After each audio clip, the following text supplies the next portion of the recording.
కాదు మన పాట మన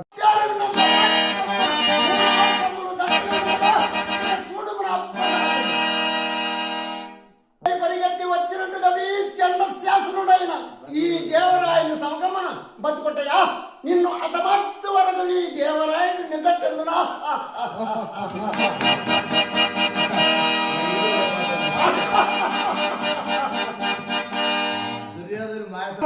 ఏది సీనుండి అయిపోవాలి ఇది ఏది ఏం చేసిన కారణమేమి పురోహితుడు చెబుతాడు పురోహితుడు వెళ్ళిపోయాడు రాజా ఈ మాయకాడైన సాధు నువ్వు మా దేవి వరములు కోరి ఈ పసివారిని బలిపెట్టిదివి థోమస్ అంటున్నాడు ఒక మాట థోమస్ వారి మీద పడ్డా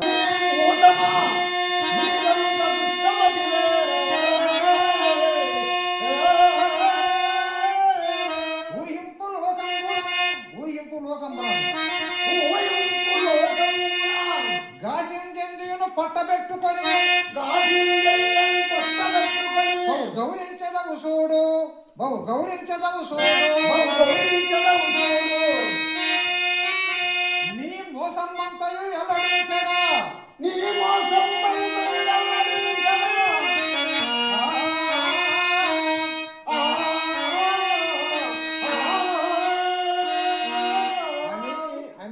ఈ దేవుని నమ్మి